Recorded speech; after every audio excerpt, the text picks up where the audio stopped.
Cultural Escola de Línguas Millennium.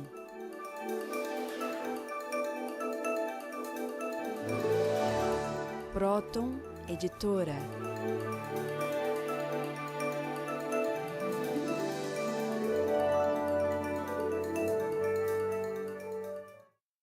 Olá, telespectadores, estamos dando início a mais um programa Stop a Destruição do Mundo. Eu sou Cláudia Pacheco, Sociedade de Psicanálise Integral, também conhecida como Trilogia Analítica. E nós estamos aqui com o presidente dessa sociedade e que é o fundador desse trabalho, dessa ciência, o responsável pelas descobertas que fazem essa ligação, que faz com que nós possamos entender as causas da destruição do mundo, que na verdade são as psicossociais.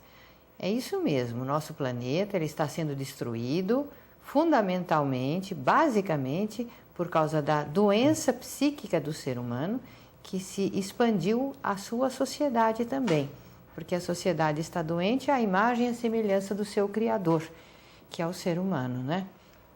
Como você falou, a nossa Sociedade de Trilogia Analítica, nós criamos em 1970, né, com esse nome de Trilogia Analítica, ou então até 70 era a psicanálise integral, para integrar o ser humano dentro da verdade, como ele é realmente, a filosofia de vida verdadeira, dentro da ciência, né, os conhecimentos da psicopatologia, e que seria a estética também, dentro do bem. Então, o que nós criamos em 1970, lá no Hospital das Clínicas, lá na clínica do professor Edmundo Vasconcelos, ele era um cirurgião famoso, né? Ele era discípulo daquele outro famoso professor Montenegro, Schwarzenberg, né, o nome dele em alemão. Então, esse professor, ele criou ali uma clínica de medicina psicossomática, em que eu dirigia e fazia psicoterapia individual e de grupo.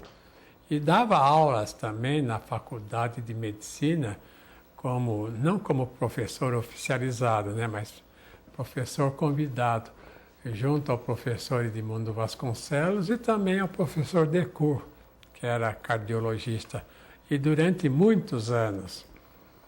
Então, o nosso trabalho foi organizado para dar uma orientação mais universal, né, total, para os psicoterapeutas que trabalhavam conosco, né.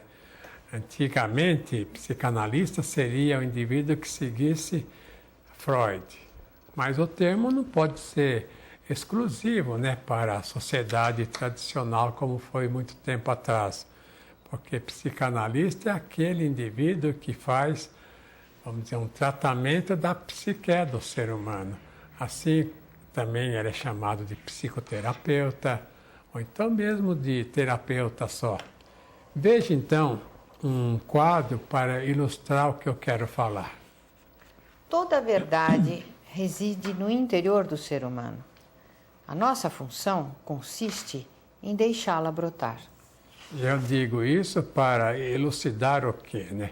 Que o ser humano, pela criação, pela natureza, assim, vamos dizer, certa, pelo início, ele era um indivíduo criado em todo o bem que existe, em toda a verdade, em toda a beleza, em toda a estética. Então, nem trabalhar ele precisava. Tem que recorrer na Bíblia, Antigo Testamento do povo judaico, que fala que o ser humano, depois da culpa original, então ele passou a trabalhar com o suor do rosto. Então, o que significava? Que ele, antes, o que ele fazia não tinha suor nenhum, que era fácil de fazer. E o trabalho da ciência agora é de voltar ao trabalho sem tanto sacrifício, sem tanto suor, através das máquinas, através dos meios mecânicos, né? Através do desenvolvimento da ciência. Isso é possível se o ser humano ele conseguir, vamos dizer, perceber a patologia que tem. E é nossa função. Então, o que acontecia era o seguinte, que Freud passou a ver o problema da patologia como se fosse algo ligado à natureza. Eu conheci um famoso analista, Igor Caruso. Ele era um conde que veio da Rússia, naquele tempo era a União Soviética, ele fugiu de lá e criou em Paris e depois em Viena uma sociedade chamada Arbeitskreis für Tiefenpsychologie. Era um círculo vienense de psicologia profunda e ele participou de um trabalho muito bonito em que ele mostrava que o ser humano não nasceu ruim. Quer dizer, ele não era um ser que tinha vindo de uma origem ruim, que ele se tornou ruim, isso eu falo, né?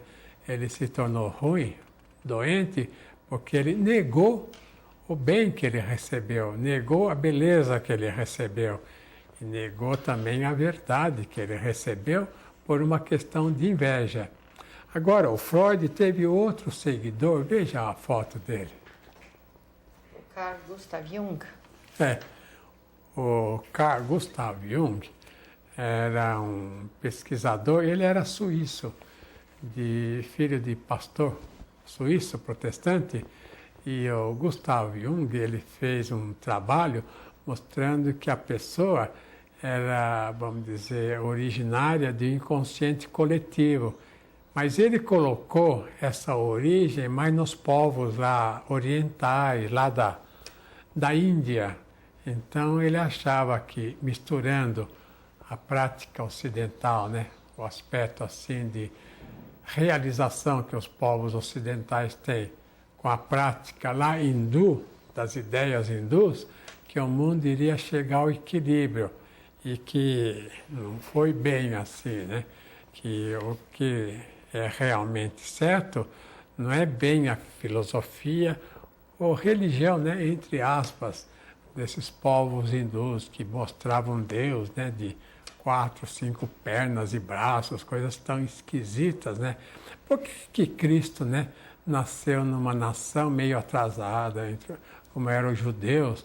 E por que Cristo, por exemplo, não nasceu na Grécia Antiga? Aquele povo formoso da Grécia Antiga, adiantado, cheio de sabedoria. Porque lá era um povo politeísta, eles não acreditavam num só Deus. Então ele se tornou, vamos dizer, assim, participante do povo judaico, porque o povo judaico era o único povo monoteísta, ligado a uma só divindade, como é realmente. Não pode haver dois deuses, né? Que um destruiria o outro. Não pode haver dois, assim, seres onipotentes, né? Porque ou um é onipotente e o outro não é.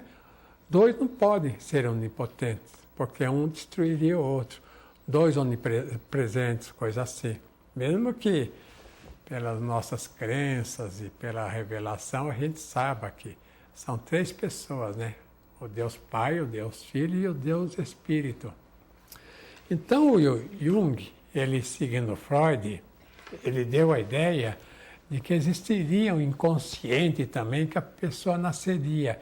E esse inconsciente é que daria todo bem ou todo mal. E agora, ele criou várias ideias, inclusive ele mostrou algumas ideias que o Freud usou. Por exemplo, essa da libido, veja lá. A libido foi termo criado por Jung sobre a energia que seria a essencial.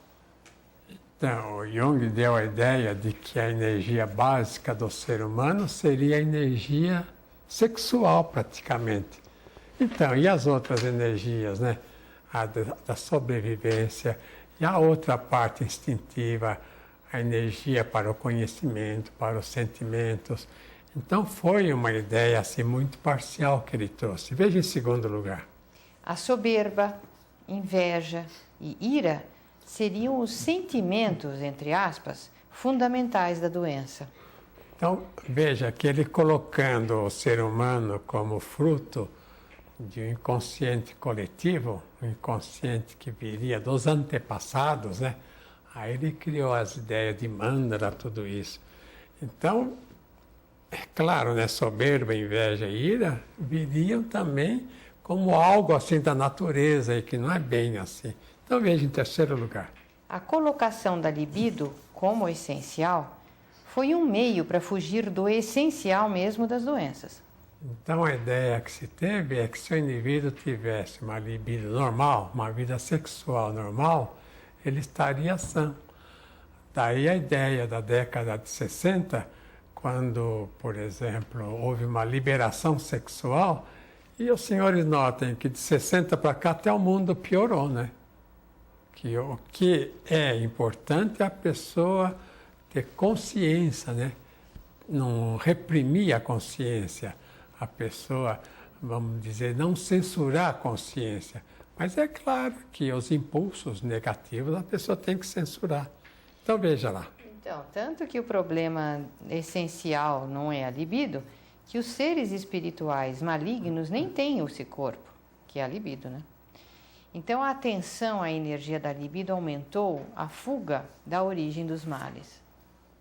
Então, o que, afinal de contas, o Jung colaborou muito foi nesse sentido de dar um valor muito grande ao aspecto da libido, como se o ser humano pudesse, vamos dizer, ser feliz com algo só prazeroso, né? Que, por exemplo, a pessoa, ela tem que, na questão do alimento, tem que se alimentar para viver, né? Que o alimento é que dá vida. E não viver para se alimentar, né? Para beber, para tomar drogas. A mesma coisa o sexo, né? O sexo é algo que faz parte, né, do amor da pessoa. E não usar o amor para o sexo, compreende? Tentar encontrar no sexo, tudo bem. A mesma coisa através do dinheiro, né? O ser humano não deve viver em torno do dinheiro, mas fazer com que os bens materiais, o dinheiro, vivam em função do bem dele. Nós já voltamos, né, Cátia?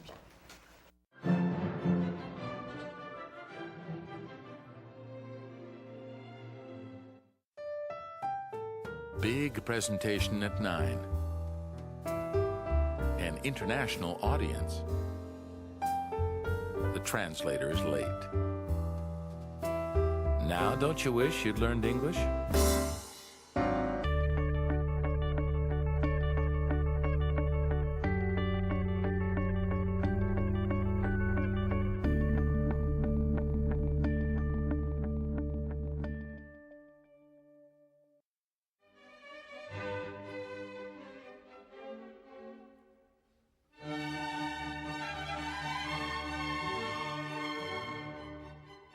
Saiba por que a humanidade está doente.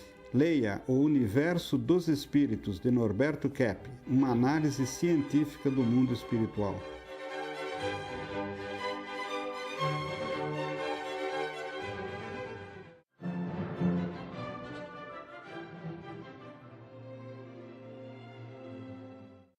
O que a gente vê atualmente é que a sociedade precisa de energia para se desenvolver, e com isso acaba causando poluição, né? Por exemplo, com queimas de combustíveis, destruição da natureza, ou também aquecimento global, né? Que está causando todas essas catástrofes que a gente vê atualmente, como furacões e terremotos de gelo da Antártica. Mas tudo isso advém, como o Dr. Kepp mostra, pela inversão, que o ser humano acha que ele vai extrair a energia da matéria. Então ele precisa destruir a matéria para conseguir energia. Agora, se os cientistas e engenheiros começarem a perceber essa inversão e tentarem elaborar uma tecnologia que consiga utilizar essa energia essencial para conseguir a sua energia, certamente teremos uma sociedade desenvolvida sem destruição da natureza. Então, essa inversão a que o Roberto Frascari faz referência, ela está bem explicada no livro A Nova Física, da Metafísica Desinvertida, de autoria do Dr. Norberto Kepp. E neste livro, Dr. Kepp, o senhor poderia me dar um pouquinho? Eu vou mostrar aqui a capa, onde já se vê que o senhor fez aqui a unificação dos campos da psicologia, da biologia, através do estudo da genética, e da física ou da nova física, mostrando a incrível relação que existe entre o aspecto transcendental e material do ser humano, da sua vida espiritual, psíquica e até mesmo o funcionamento do seu DNA e todo o mundo da física. Então, se nós temos uma doença, não é porque nos falta energia somente a nível físico. É claro que existe essa falta, mas ela é decorrente de uma obstrução a nível psicológico e espiritual. A nossa energética psíquica, ela é que vai determinar se nós vamos ter saúde ou se nós vamos nos adoecer.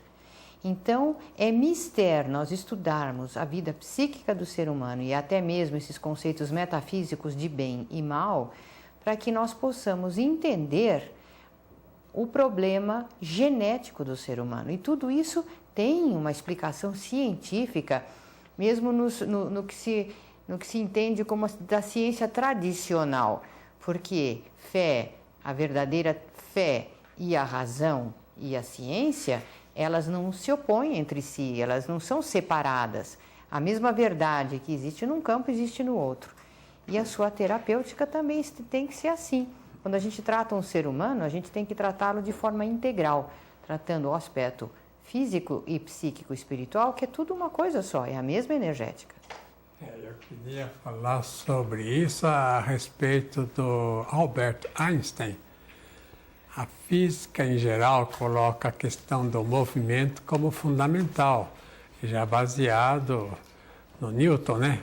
Isaac Newton, que colocou o movimento, portanto, e mais tarde colocou o Einstein como a luz, sendo o maior movimento que existiria e seria o causador de tudo que existe, e fazendo inclusive um esquema sobre a energia, dizendo que energia é igual a mc ao quadrado, né? Quer dizer, a energia é igual à velocidade da luz ao quadrado. Então seria algo externo. Mas eu quero mostrar o seguinte, que na minha ideia, baseado no livro, né, que a Cláudia falou, A Nova Física, eu quero falar isso, que o nosso trabalho é diferente, é um pouco diferente. Veja o nosso esquema do átomo, qual seria? Veja que o átomo seria formado no centro por prótons e elétrons, compreende? Quer dizer, a energia escalar, ela formaria o primeiro elemento energético, o próton e o elétron. Então veja que, como o Roberto Frascati falou, o uso, por exemplo, de petróleo, de carvão, o uso dessa energia até hoje, né, de álcool, etc., está consumindo assim a natureza, que nós podemos usar essa energia eletromagnética que o Tesla já mostrou a possibilidade, porque veja, no nosso esquema, no átomo, que o centro seria a energética, no centro seriam os prótons e elétrons. Veja novamente lá, compreende? E aí não teria nenhum consumo de nenhuma energia. E dos prótons e elétrons sairiam as partículas, veja ao redor, as partículas. E as partículas é que criariam os minerais, os vegetais, né? Do outro lado, os animais e os seres humanos. Então veja que lá em cima tem energia escalar de todos os lados, que vem, né, daquele elemento que antes o Aristóteles falou que seria o éter. O éter seria praticamente um vácuo, na opinião dos físicos, até pouco tempo atrás. Então que no vácuo não teria nenhum elemento, mas pelo contrário, veja que interessante, o vácuo é que tem a energia mais forte que existe, que é a energia escalar. Quer dizer, entre, por exemplo, Terra e Sol, Terra e Lua, ou então entre o nosso sistema planetário e outro sistema, a Via Láctea até, entre esses espaços enormes que acham que não existe nada, que é só vácuo, é que tem a maior quantidade de energia. Então, a nossa, vamos dizer, a matéria que nós temos, o corpo, é já o resultado final de toda essa energia. Vamos dizer, toda a energia concentrada no nível assim mais baixo, inferior. Então é por isso que o Roberto falou que se a gente continuar usando o petróleo, usando essa energia fóssil, né? Energia tirada da Terra, em pouco tempo a Terra não terá mais petróleo, muito menos árvores, compreende? E ar. E ar, inclusive, por causa da poluição.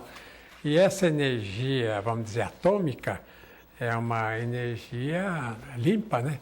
Que não haveria nenhum problema para ninguém. Agora, o único problema é que ela é uma free energy no sentido de estar em todos os lugares, né? E o pior ainda é que quem manda no mundo vive com o dinheiro, principalmente da venda do petróleo, né? Não é mesmo? Da venda dessa energia toda, que é fóssil, que é material. Então, eles não largam mão. Quer dizer, a descoberta do Tesla sobre essa energia que ele fez, inclusive, lá na França, onde nós vivemos tanto tempo, ele fez numa estrada lá, que sai de Paris, vai para o norte e volta, ele colocou uns postes dessa energia livre que captava no ar, né, energia escalar, e transmitia direto para os motores dos carros. E os carros conseguiram andar normalmente numa velocidade de 80 km por hora, e agora poderia mais rapidamente do que isso, andar todo o trajeto lá de 200 e tantos quilômetros, sem nenhum gasto, sem nenhuma questão econômica de energia. E essa mesma energia, Dr. Kepp, se compreendida melhor, ela vai conseguir se expandir no tratamento do HIV ou do AIDS, como se diz, ou de qualquer retrovírus ou qualquer vírus. Porque essa problemática do vírus ou do retrovírus ou mesmo do câncer, ela é perfeitamente entendida através da energia atuando nas células. E a terapia pode e cura um número enorme de pessoas através somente da conscientização. O oxigênio, né, que dá a luz que a gente vive aqui durante o dia, o oxigênio que está ao redor da Terra é que dá essa luz. Não é uma luz que vem, é interessante esse fato, muitos pensam que é uma luz que vem do Sol até aqui. É uma energia que se transmite pelo espaço que é totalmente escuro. O astronauta, né, essas naves aí que sobem, depois de uma certa altura, é tudo escuro. Então o que acontece é isso, é que essa energia do Sol, sendo energia mais escalar, esse tipo de energia eletromagnética, aqui se acende por causa do oxigênio. E esse oxigênio é que dá, então, os dias claros para nós. Agora, com a poluição dos ares, dos mares, da terra, então, os senhores notem que pouco a pouco, né, o mundo está se tornando mais frio, em perigo de entrar numa verdadeira catástrofe. Por quê? Sem necessidade, só para o lucro. Veja bem, o lucro de 300 pessoas no mundo. Pensem nisso. É o lucro de algumas famílias que não querem abrir mão do poder econômico. Tem um super poder econômico e manda em tudo, inclusive nos políticos, inclusive até na ciência. Os cientistas têm que trabalhar para eles e para o poder deles. Agora, veja uma sentença que eu pus aí. Não vivemos nem 10% do que somos. Então, o que eu quero dizer com isso, né? Que o ser humano, esse mundo que nós vivemos, é um mundo muito cabuloso, muito mundo desagradável, né? Porque não é um mundo de grandes perspectivas que nós temos. É um mundo fechado, né? Onde fazem esporte radical. O que é esporte radical? é quase uma arte de se suicidar, né? O indivíduo pulando de corda lá em cima, às vezes a corda arrebenta, cai no chão e morre. Carros entrando em charcos, em águas, pessoa correndo no meio de rios, quebrando a perna, morrendo muitas vezes. Então, está na hora da gente poder se desenvolver mais no campo da verdadeira ciência, né? Conforme esse autor, veja lá, ó, quero que os senhores notem Platão. O que Platão falou? Veja o cartaz que eu fiz. Leia lá, Cláudia. A proveniência do ser humano é diretamente do ser divino. Então, o ser humano, no fundo, é um ser divino. Não é Deus, né? Claro, nós não somos deuses. Mas nós somos seres, vamos dizer, divinais, nesse sentido. Veja em segundo lugar. O conhecimento é de caráter infuso. Eu quero dizer que toda pessoa tem conhecimento. Mas a inveja impede que ela seja genial, de um grande talento, etc. Veja em terceiro lugar. A existência é vinda do interior da pessoa. Então, toda sabedoria, tudo que a pessoa sabe, todo bem, vem do interior para fora. A pessoa não é feliz por causa do exterior, é por causa do seu interior quando aceita o bem. Veja em quarto lugar. O bem como fundamento de tudo. Platão teve o nome de divino. Então, Platão teve esse nome por quê? Porque ele mostrou que nós vivemos no mundo divino como filhos do divino e não filhos do mal, como muitos agora notam. Não se esqueçam de acessar o nosso site no caso de vocês quererem saber mais a respeito da ciência trilógica, dos seus livros, das suas atividades. O nosso site é www.stop.org.br em São Paulo, Brasil. Até a semana que vem.